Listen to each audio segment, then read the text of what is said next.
não, gente. Problemas técnicos a gente resolve.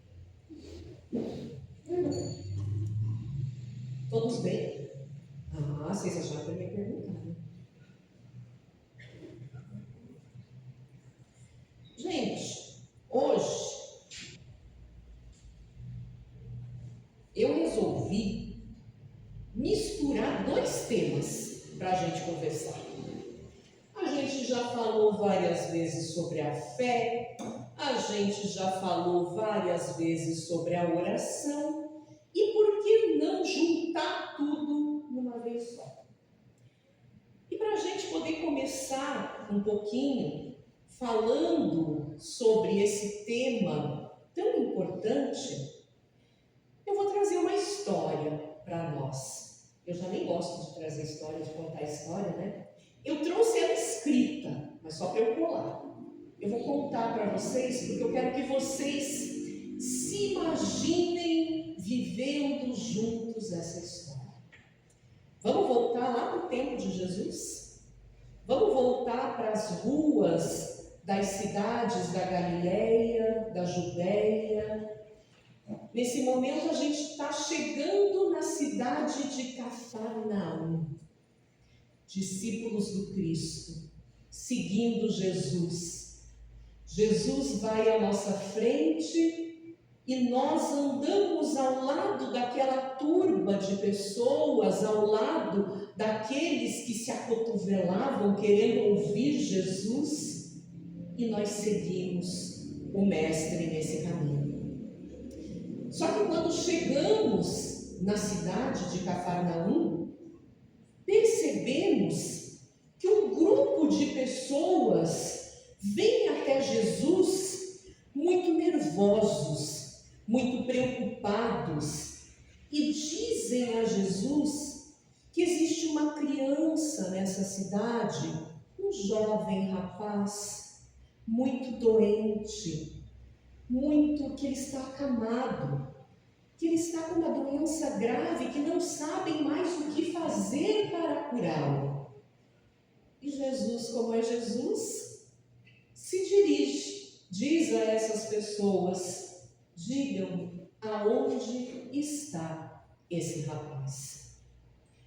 E Jesus se dirige até a casa onde está esse rapaz. Só que quando Jesus está chegando nesta casa, e aí diz a narrativa de Mateus, que vem ao encontro de Jesus um centurião romano. Vocês sabem o que é um centurião? É um soldado romano de alto escalão. Ele não é qualquer soldado.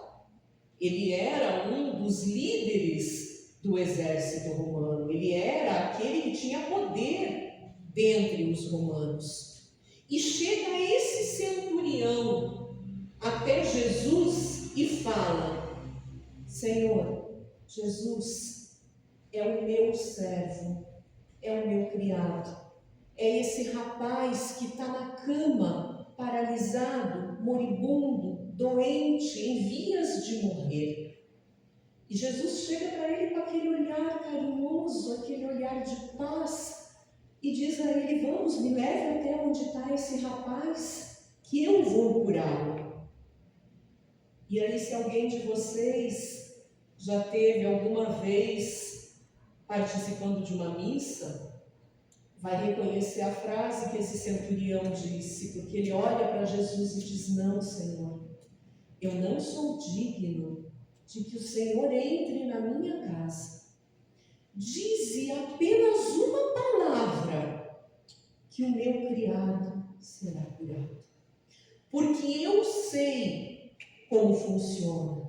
Eu também tenho subordinados às minhas ordens. Eu também lidero equipes. Então eu sei que o que o Senhor mandar fazer, eles farão. E o meu servo será curado.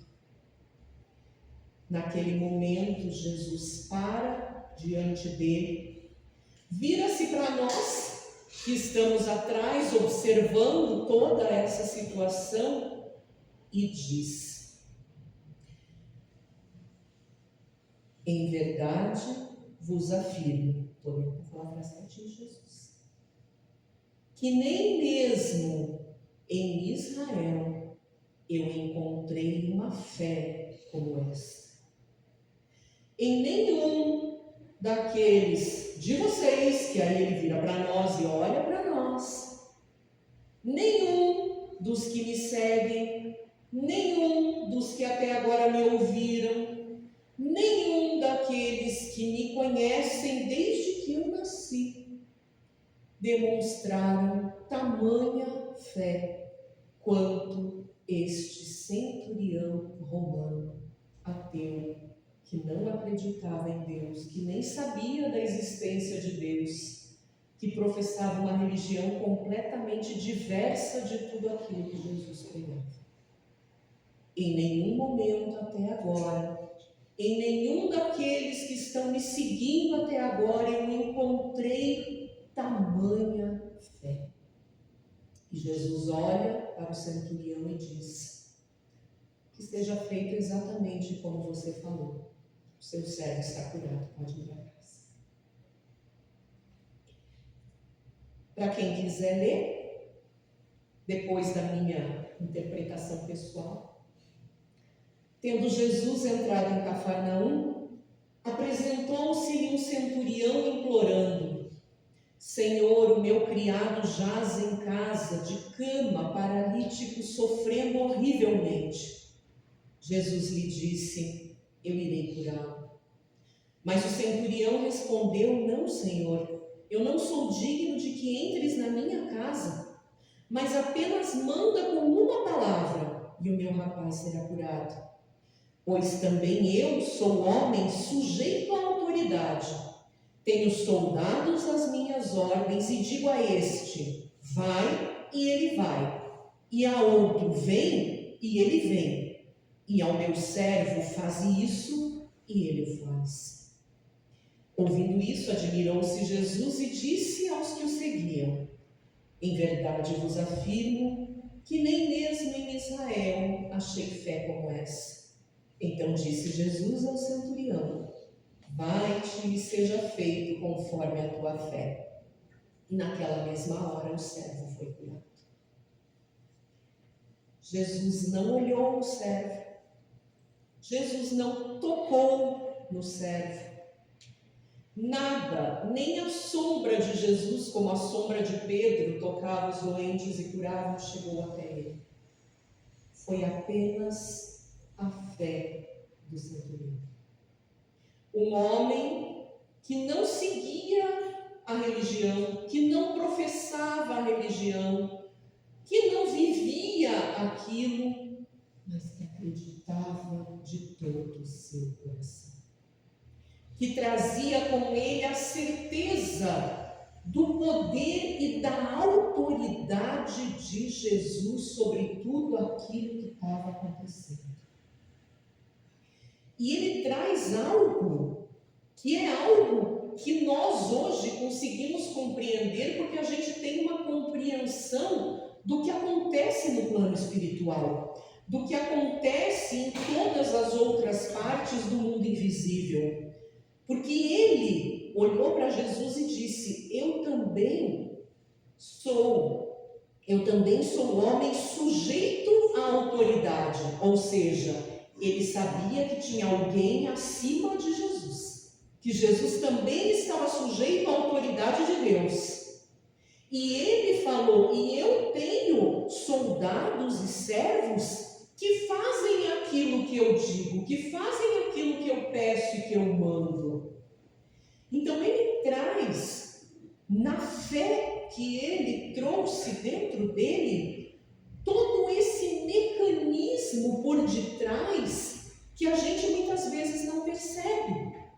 Todo esse mecanismo que se movimenta quando a gente tem uma atitude de fé, quando a gente tem uma atitude positiva, quando a gente faz algo de bom. Tudo isso que a gente faz, e não precisa ser uma ordem, porque não é com uma ordem que se resolve as coisas, é com uma vontade que se resolve as coisas. Então, muitas vezes, uma atitude, e aí ele coloca realmente o que Jesus deve ter feito naquele momento, que Jesus, com a sua autoridade, com todo o seu poder, com tudo aquilo que Jesus podia fazer, ele simplesmente pediu aos servos espirituais que ali estavam para atender aquele rapaz que estava moribundo na cama. A gente vê isso em várias obras de André Luiz, a gente vê isso descrito para nós no Evangelho segundo o Espiritismo, no Livro dos Espíritos. É algo que acontece no nosso dia a dia, ao nosso redor. E esse centurião, fora de qualquer religião, rito e qualquer coisa, na sua fé, ele compreendeu a grandeza desse mecanismo que culminou com a cura do rapaz que estava doente. Sem Jesus entrar na casa, sem Jesus tocar nele, sem Jesus falar com ele, sem Jesus se aproximar dele. Simplesmente ele disse que seja feito exatamente como você falou, que o rapaz seja curado. E o que essa história tem a ver, que tem a ver com a fé, a gente já entendeu. Porque se Jesus diz que nem em todo Israel, aonde ele tinha percorrido, em todas as pessoas que ele tinha cruzado, ele tinha percebido tamanha fé quanto a daquele centurião, a fé a gente já entendeu. E chama atenção porque muitas das curas que são narradas no Evangelho, feitas por Jesus, são curas aonde ele fez para a própria pessoa. O cego de Jericó, quantos paralíticos Jesus levantou, quem mais? A mulher hemorroíça. Quantos casos que eram uma cura, mas quem estava doente estava pedindo para Jesus. O cego de Jericó foi atravessando multidões, gritando do jeito que ele podia para pedir uma cura para ele, para um problema que ele trazia com ele. A mulher hemorroíça, depois de 12 anos sofrendo de uma hemorragia que não estancava, tocou na franja da veste de Jesus e foi curada. Tamanha era a sua fé para uma cura para ela. Quantos outros casos, quantos outros foram até Jesus pedindo a cura, pedindo a libertação, pedindo tudo para si mesmo? O centurião não pediu nada para ele. O centurião não estava doente, não tinha nenhum problema. O centurião estava andando, falando, vendo Jesus na frente dele. Quem estava doente? O servo. O servo, um rapaz. Não era a mãe, não era o filho, era o servo. E aquele centurião, vendo a situação que aquele rapaz se encontrava, febril, doente, paralisado, em vias de morrer, aquilo tocou ele de tal maneira que ele foi até Jesus com toda a sua fé e não pediu nada para ele, pediu para o servo moribundo. Aí entra, a gente vendo esse enfoque, a segunda parte que está ligada no tema da palestra de hoje. Por que eu quis trazer a fé unida à oração?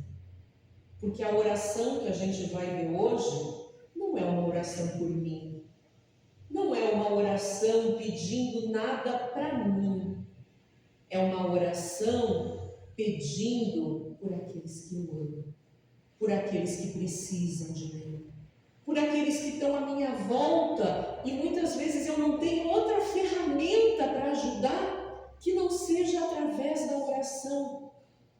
O centurião já tinha tentado de tudo e o rapaz estava lá à beira da morte. Qual foi o recurso que ele teve? Falar com Jesus. Como é que a gente chama hoje quando a gente fala com Jesus? Oração, a prece. Então ele se valeu da oração da maneira que para ele foi possível, com muita nitidez, com muita clareza. Ele se valeu da oração unida à fé para transformar a vida do seu servo que morreu. Ah, Tami, mas como que você pode me dizer que isso funciona além da história que você está contando? Porque a história que você está contando, Jesus estava lá, né? Ele tinha uma vantagem ali, que Jesus estava fisicamente do lado dele. Ele podia grudar no pé de Jesus, ele podia correr atrás. De onde que você vai me dizer que essa história da oração vai resolver? Aí eu vou pedir socorro para o livro dos Espíritos e para o Evangelho segundo o Espiritismo. Então, lá no livro dos Espíritos, nas leis morais, no capítulo onde fala na lei de adoração, a gente vê que tem um item que fala a respeito da prece. E lá dentro, Kardec perguntou para os bons espíritos, para o Espírito Verdade, se pode-se, com utilidade, orar por outrem, por outra pessoa. Eu posso, olha a pergunta que Kardec fez. Ele não perguntou se eu posso orar por alguém. Ele perguntou se eu posso orar com utilidade. Eu posso orar sem perder tempo, com efetividade, com alguma coisa útil por outra pessoa? E aí os espíritos respondem o seguinte: o espírito de quem ora atua pela sua vontade de praticar o bem. Não foi o que o centurião fez? Era a vontade dele de ver o servo curado que fez com que ele fosse falar com Jesus. Atrai a si, mediante a prece, os espíritos bons, e esses se associam ao bem que deseje fazer. Olha o que o centurião falou. Eu sei como funciona. Você tem aqueles que trabalham junto com você também, como eu tenho meus soldados. Então fala a eles que eles vão fazer por você. Olha o que Kardec traz para a gente. Que quando a gente ora com o desejo de fazer o bem, a gente atrai os bons espíritos, e esses bons espíritos se associam a nós no desejo de fazer o bem que a gente quer. E aí embaixo é um comentário de Kardec, não é a resposta dos espíritos. Kardec diz o seguinte: que o pensamento e a vontade representam em nós um poder de ação que alcança muito além dos limites da nossa esfera corporal. A prece que façamos por outrem é um ato dessa vontade. Se for ardente e sincera, pode chamar em auxílio daquele por quem oramos os espíritos bons, que lhe virão sugerir bons pensamentos e dar a força de que necessitem seu corpo e sua alma. Mas ainda aqui, a prece do coração é tudo, a dos lábios nada vale. Isso a gente vai ver um pouquinho aqui para frente. Kardec nos diz que o pensamento, quando eu penso que eu quero o bem daquela pessoa que eu amo, quando eu penso que eu quero o bem do meu filho, da minha filha, do meu pai, da minha mãe, do meu amigo, daquela pessoa que eu vi caída na rua, daquele que passava por mim, daquele desconhecido que eu achei com uma cara triste quando cruzei o caminho. Quando o meu pensamento se volta para essa pessoa como um pensamento bom, um desejo do bem, e eu uno a isso a minha vontade e elevo uma prece, eu movimento mecanismos no plano espiritual aonde essa pessoa vai receber o atendimento que ela precisa. De que maneira? Vão vir sugerir bons pensamentos e dar a força que necessita em seu corpo e sua alma. Então, nesse momento, onde eu penso naquela pessoa que está precisando de algo, vamos colocar numa pessoa que está doente no hospital, eu vou usar esse exemplo hoje. Eu estou com um familiar doente no hospital. A hora que eu penso nele, que eu desejo bem, que eu desejo ver ele curado, saudável, sem dores, sem problema, e coloco isso numa oração aos bons espíritos, eles vão até o hospital onde esse meu familiar se encontra, vão inspirar a ele bons pensamentos. Para quê? Para que ele eleve a sua vibração e se conecte com as energias positivas e aplicam a ele uma espécie de um passe espiritual, aonde ele vai renovar as forças do corpo e da alma, conforme a necessidade e merecimento. Sabe quando que isso acontece? Quando vocês chegaram aqui, vocês colocaram o nome na caixinha para irradiação? É nesse momento que isso acontece.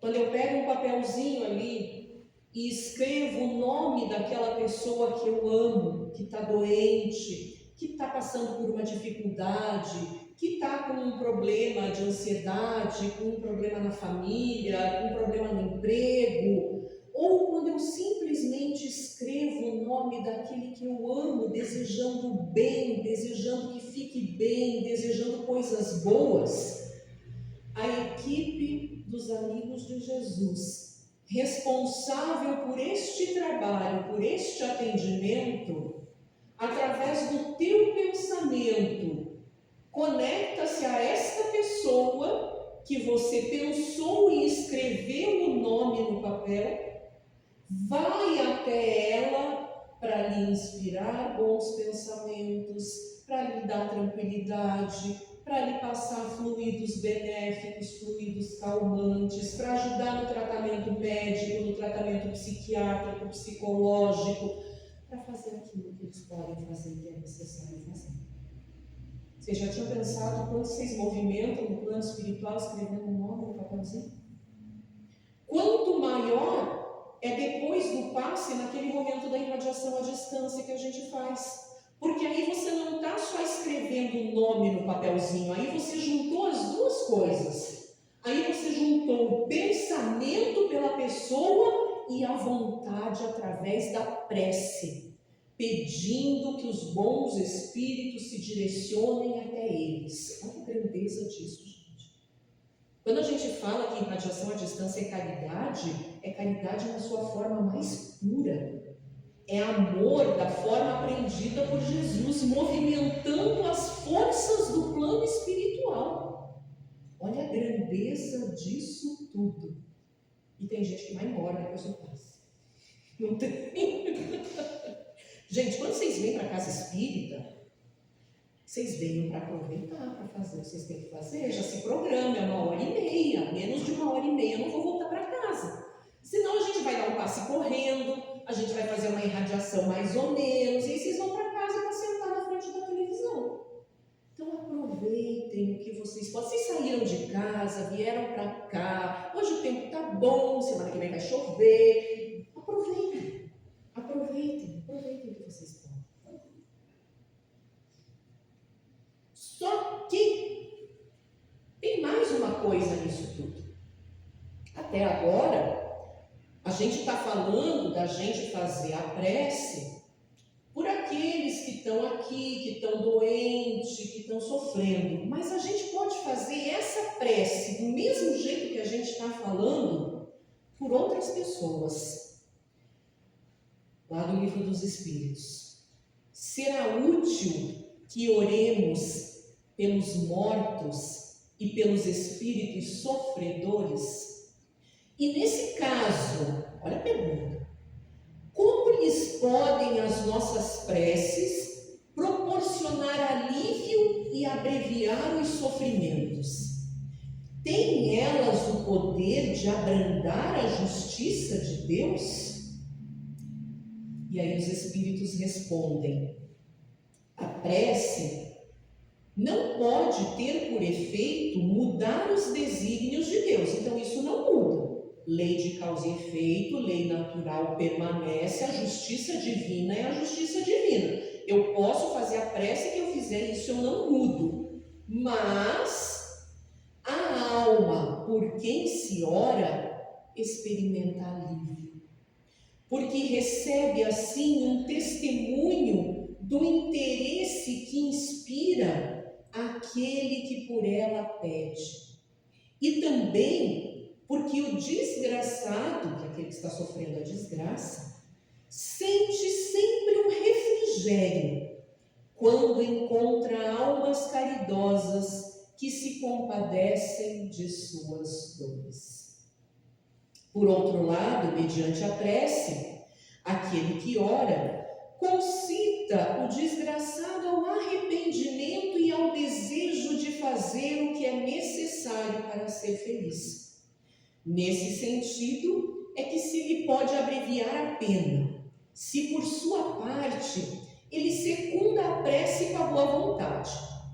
O desejo de melhorar-se, despertado pela prece, atrai para junto do espírito sofredor espíritos melhores, que o vão esclarecer, consolar e dar-lhe esperanças.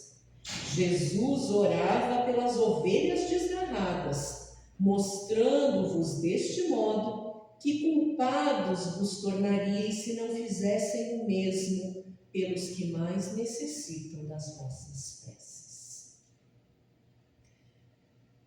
A partir do momento em que a gente encerra a nossa jornada no corpo físico e retorna ao plano espiritual, a gente não carrega mais a vestimenta carnal, mas a gente carrega conosco a nossa consciência. E a nossa consciência vai nos direcionar para onde for necessário no plano espiritual para que a lei divina se cumpra. Então, se no momento em que eu desencarnar eu estiver perturbado, preocupada, nervosa, com ódio, com desejo de vingança, tudo isso vai se refletir na minha consciência e isso vai se refletir naquilo que eu vou passar enquanto no plano espiritual, enquanto permanecer na erraticidade. Aonde entra a prece nessa situação? Ela vai mudar aquilo que eu preciso responder para a lei divina? Não vai. Não vai, porque a lei divina é justa. Mas o que vai acontecer? A partir do momento em que eu recebo o benefício da prece em meu favor, eu estando no plano espiritual, o que acende dentro de mim? É como se, a partir daquele momento em que a gente faz uma prece por alguém que está desencarnado, eu acendo diante dele uma pequena chama, uma pequena luz, que vai fazer com que ele direcione a atenção dele para aquela luz. Isso é o efeito que a prece vai fazer no espírito sofredor no plano espiritual. Essa pequena luz vai se acender na frente dele e vai chamar a atenção dele para aquilo. Então, aquele momento de dor que ele está vivendo, aquele momento de dificuldade que ele está vivendo, vai ficar um tempo parado, porque ele vai se direcionar para aquela luz.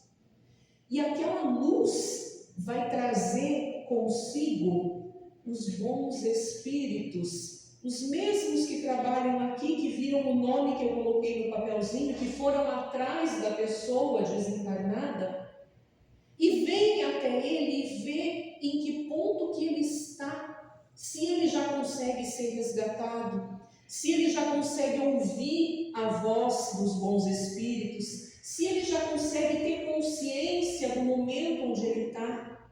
Muitas vezes esses espíritos são retirados da onde eles estão, de estados de sofrimento, levados para postos de auxílio, para colônias espirituais. Quem assistiu o filme Nosso Lar, que é o mais conhecido, vê que eles têm aquelas câmaras de... como é que chama? Câmaras de... me fugiu o nome. Que é onde as pessoas chegam logo no começo. Retificação, obrigada.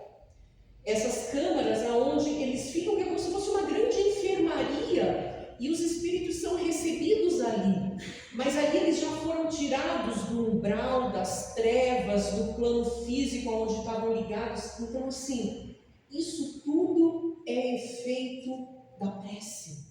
Se a gente não faz a prece por esses espíritos, por esses irmãos, eles não têm essa pequena luz que vai chamar a atenção deles no meio dessa escuridão onde eles se encontram.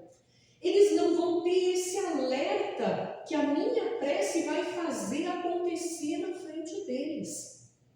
E aí, gente, não precisa ser somente por aqueles que a gente conhece.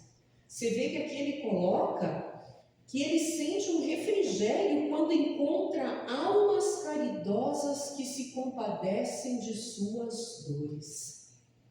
Então, a gente pode orar sim pelos espíritos sofredores sem precisar nominá-los.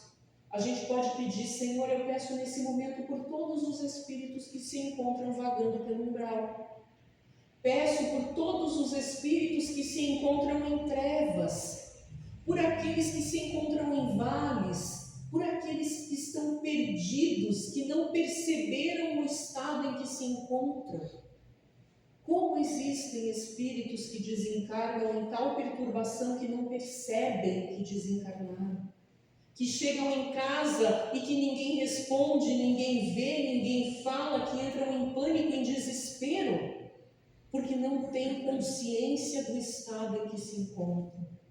E cabe a nós, através de todo esse poder da fé, desse poder da oração, desse poder do amor, levar esse refrigério para esses irmãos.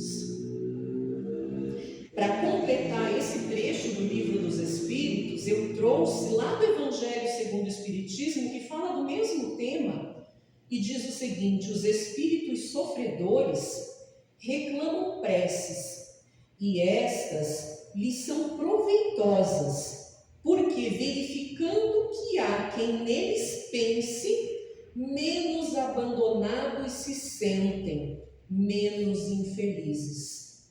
Voltando de novo ao filme Nosso Lar, André Luiz não tem um momento em que ele vai para uma sala onde eles recebem fitas das orações que foram feitas por eles, e quando ele percebe que a única pessoa que orava por ele era a esposa do paciente que ele atendeu sem cobrar nada algumas vezes. Um ato de bondade que ele fez em vida gerou no coração daquela senhora a compaixão por ele, e era a única prece que ele tinha recebido. E ele percebeu isso, e isso fez ele acordar. Pode ver que depois que ele participa disso, que ele percebe, tipo, poxa, meus filhos, minha esposa, minha família, a única prece que eu recebi foi da esposa do meu paciente. Muda nele alguma coisa, faz ele enxergar as coisas diferentes, quebra nele um pouco do orgulho que ele trazia. Para vocês verem como é importante, gente. Como é importante. Essa senhora em momento nenhum pensou da importância que ela teve na vida de André Luiz, com uma prece que ela fez por ele, dizendo: Senhor, cuida do médico que cuidou do meu marido no comando. Você vê como o mundo espiritual é grandioso, gente. Você vê como existem coisas maravilhosas no mundo espiritual que a gente não percebe. Como a gente, através do pensamento, através de uma oração, movimenta forças tão grandes no plano espiritual. Chico Xavier atendeu muitas mães, né? Ele atendeu muitas mães sofredoras. E Chico dizia que a oração de uma mãe arrebenta as portas do céu. A prece que a gente faz por aqueles que a gente ama. Por que a prece de uma mãe? Porque a mãe vai colocar todo o amor dela naquela oração. Ela vai colocar todo o sofrimento dela, ela vai colocar tudo naquela oração. Isso se chama fé aliada com a vontade. O desejo de ver o filho, o desejo que o filho esteja bem, o desejo, tudo isso é tão grande, é tão forte, que isso penetra no plano espiritual com uma força que Chico comparava a arrebentar as portas do céu. Para a gente encerrar, só para a gente entender um pouquinho do formato da prece que a gente viu, aqui aonde ele fala, aqui nesse pedacinho, ó. Mas ainda aqui, a última frase, a prece do coração é tudo, a dos lábios nada vale. O que o centurião fez quando ele precisou? Ele se ajoelhou e começou a fazer uma prece que ele conhecia, ele começou a entoar um mantra, ele começou a falar, não. O que ele fez quando ele precisava? Ele falou com Jesus. Ele simplesmente falou com Jesus aquilo que ele trazia do coração. Isso é a prece. Isso é orar. Isso é a gente falar com Deus, falar com Jesus, com os bons espíritos. O Evangelho segundo o Espiritismo traz um resuminho ali, eu que resumi um capítulo que fala a respeito da prece, onde diz o seguinte: os espíritos hão dito sempre, a forma nada vale, o pensamento é tudo. Ore, pois, cada um segundo as suas convicções e da maneira que mais o toque. Um bom pensamento vale mais do que um grande número de palavras com as quais nada tenha o coração. A oração do Pai Nosso, que aqui no Evangelho está com a oração dominical, foi o próprio Cristo que ensinou aos apóstolos quando eles pediram para Jesus, Mestre, ensina-nos a orar. E Jesus disse, quando orardes, dizei, Pai nosso que estais no céu, santificado seja o teu nome, venha a nós o teu reino e o resto que a gente já sabe. Mas Jesus não disse para nós, não disse para os apóstolos, decorem e repitam. Eles pediram para que Jesus os ensinasse a orar, não que Jesus lhes dissesse uma oração para que eles fizessem a mesma oração. O Pai Nosso é uma oração maravilhosa, linda, belíssima, emocionante, quando a gente ora com o coração. Quando a gente sabe o que está dizendo, quando a gente pede para Deus perdoar as nossas dívidas, assim como nós perdoamos aos outros. Porque senão a gente se compromete cada vez mais com aquilo que a gente está falando. Se a gente for repetir maquinalmente, não tem valor nenhum. Porque enquanto eu estou orando o Pai Nosso, eu estou pensando na panela que eu deixei no fogão, o meu pensamento está na panela. A minha prece, tudo está na panela. Não está naquilo que eu deveria ter a intenção. A prece de Cáritas traz dentro dela um louvor a Deus, um reconhecimento de Deus maravilhoso. Se eu souber aquilo que eu estou lendo, se eu ler aquilo colocando o meu coração. Agora, qual a prece que realmente tem mais valor? Aquela prece que é atendida. Aquela que diz assim, Jesus, não entra na minha casa não, mas só fala uma palavra que eu sei que o Senhor pode curar o meu servo. Não precisa ter texto decorado, não precisa ter um formato diferente, não precisa ter... Ali ele fala que ela tem que ser inteligível. Eu tenho que entender o que está escrito. Eu tenho que compreender. Se eu não compreendo aquilo que eu digo, se eu não compreendo aquilo que eu estou lendo, o que adianta? Como é que eu vou dizer, Senhor, um raio, uma faísca do vosso amor pode abrasar a terra e eu tenho que pegar um dicionário para entender o que é? Não dá, ela tem que ser inteligível. Eu tenho que saber aquilo que eu estou falando, porque senão a prece vai até o teto, bate e volta. Ela não vai para onde ela vai vir. A qualidade principal da prece é ser clara, simples e concisa, sem fraseologia inútil, nem luxo de epitetos. A gente precisa de um dicionário para entender o que está escrito. Não dá para a gente ficar desse jeito. Que são meros adornos de lantejoulas. Você já pensou um espírito superior do teu lado, esperando você fazer o pedido por aquela pessoa que você ama, que está doente, e aí você começa a falar em epítetos, olha, nem o acento. Você começa a falar em coisas, o espírito que está do teu lado vai dizer assim, tá, tudo bem, e você vai pedir pelo fulano quando? Você quer que eu faça o quê? Você quer que eu te ajude como? E aí a gente vai estar, vossa grandeza, vossa superioridade. Gente, a gente precisa mudar dentro da gente a ideia que a gente tem da oração. E isso eu vou falar para nós que estamos aqui. A gente tem medo de orar. Não tem? A gente tem medo de, se a gente chama num grupo, a gente tem medo de orar. A gente tem medo de abrir o coração e de falar com Deus. A prece é clara, simples e concisa. Quanto mais clara, mais simples, mais sem rodeio, mais rápido a gente consegue chegar naquilo que a gente precisa. Se a gente ficar meia hora floreando para daí pedir pela coitada da pessoa que está doente, a gente deixou ela meia hora esperando lá, sem necessidade. Se a gente já chegasse e falasse, bons espíritos, por favor, olhai por aqueles que sofrem nos hospitais, por aqueles que estão passando por uma cirurgia nesse momento. Pronto, eu resolvi o problema em 2 segundos. Sem precisar florear e chegar em lugar nenhum.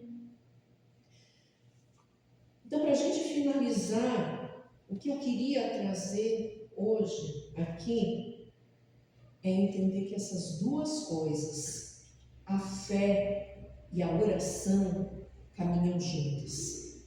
A oração sem fé não passa de rito. É o que está ali na última frase do Evangelho segundo o Espiritismo. Numa palavra, a prece deve fazer refletir.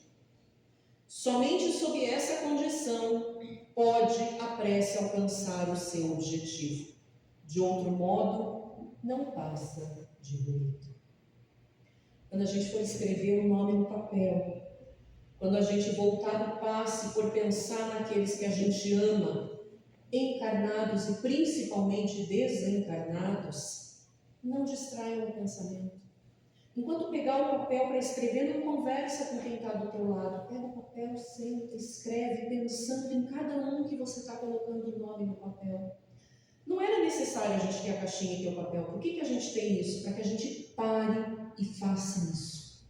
Porque enquanto você está escrevendo o nome da pessoa no papel, a tua mente está imaginando a pessoa, está vendo a pessoa na tua frente. É para isso que a gente tem uma caixinha, os papeizinhos que estão ali. Não é para a gente fazer nada diferente. Esses papéis, quando a caixinha enche, a gente queima. Porque ele não tem utilidade, o papel. O papel não tem utilidade, o papel não absorve energia. O papel está ali para que a gente, enquanto está escrevendo o nome, pense em quem a gente está escrevendo com fé. Quando o retornado passe, o exercício é o mesmo. Pense nessa pessoa que você ama, que você quer ajudar. Pense nela bem. Não pensa nela doente na cama de hospital. Pensa nela tendo alta, pensa nela indo para a tua casa, sentando na mesa, tomando um café, conversando com você, te dando um abraço. Ponha essa visão, porque é esse pensamento que ela vai receber. É esse pensamento que vai chegar até ela. E faça isso com fé, acreditando em tudo isso que a gente viu hoje. Que não são palavras vazias, você não está jogando um pensamento ao vento. Existem espíritos amigos, trabalhadores, abnegados, que trabalham em nome do Cristo, que vão até essa pessoa inspirar os bons pensamentos e levar as energias que ela precisa para se recuperar, seja ela encarnada ou desencarnada. Jesus nos abençoe, que Jesus coloque dentro de cada um de nós uma semente, e que a partir de hoje, quando a gente for fazer a nossa prece, que ela seja simples, que ela seja rápida, que ela seja breve, que ela seja durante todo o dia, quando for necessário, quando precisar. Quando a gente sentir a necessidade, quando a gente se sentir bem. Por que a gente só pode orar quando a gente está mal?